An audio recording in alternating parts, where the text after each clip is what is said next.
Assalamu alaikum. I am Dr. Mahmudur Rahman Imrul, Assistant Professor, Orthopedic Surgery, Boshundhara Adin Medical College Hospital. My dear students, today I am welcome you all in today's topic, that is stress fracture or fatigue fracture. This is a very interesting topic of orthopedic surgery, and today we will discuss about this topic. First of all, let's come to know what is stress fracture or fatigue fracture. When a fracture occurs in a normal bone of a healthy patient due not to any specific traumatic incident but to small repetitive stress, that is called stress fracture. That means the fracture occur in a normal bone of a healthy patient. Fracture occur in a normal bone of a healthy patient due to not any specific traumatic incident, not due to any specific traumatic incident but due to small repetitive stress. Okay, this is called stress fracture.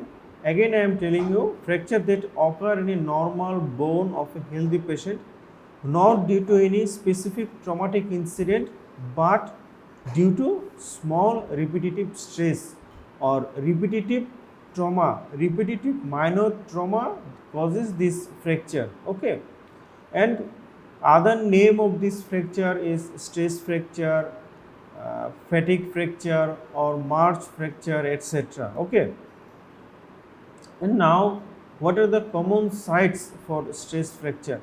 Most common sites is the second and third metatarsal of foot, and sometimes we called it March fracture, as when the new army personnel recruited in the army, then they have to do lot of march, lot of PT and parade, and lot of running and jumping, and sometimes this may become unaccustomed with these activities, and this causes minor repetitive stress to their metatarsal, and which causes stress fracture. And when it occurs in the foot, second and third metatarsal, sometimes we call it March fracture. And other sites include shaft of the tibia, vertebra, calcaneum and femoral neck. I repeat, second and third metatarsal, shaft of the tibia, vertebra, calcaneum and femoral neck. And this is a picture here showing first one. This is the immediately after trauma. The second metatarsal shows normal findings, there is no callus formation, but 3 weeks later or later on this side shows some callus formation, and this callus formation occurs due to healing process, as initially there was a stress fracture in that site. Okay, this is a classic example of stress fracture or March fracture. And what is the cause? The cause is small repetitive stress or load causes microfracture, and this is the main etiology of stress fracture. Small repetitive stress or load causes microfracture. Okay, and now what will be the presentation of a stress fracture? First of all, there will be a history of unaccustomed and repetitive activities.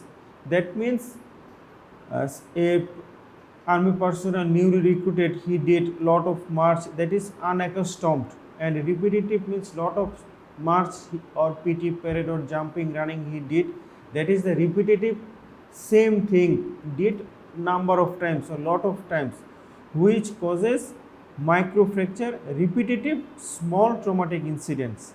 This causes the fracture, and there will be pain over there will be swelling and redness over the skin, and if we do X-ray later on or if we examine the patient later on, we may feel a bony swelling over there due to callus formation, okay, if the bone is subcutaneous.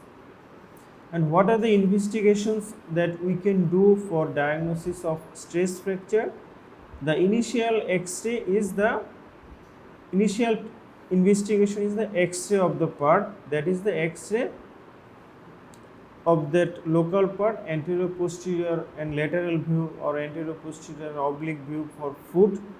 An initial X-ray may be normal, but if the pain persists, if there is the swelling, if there is a redness over the skin, difficulties in activities, then we have to do check X-ray 2 to 3 weeks later, and in that case we may see new bone formation.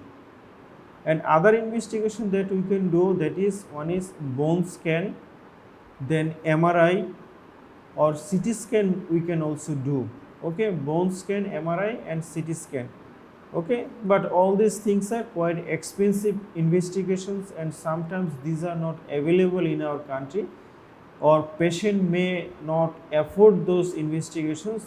So clinical diagnosis and X-ray is the main tool for our country for diagnosis of stress fracture.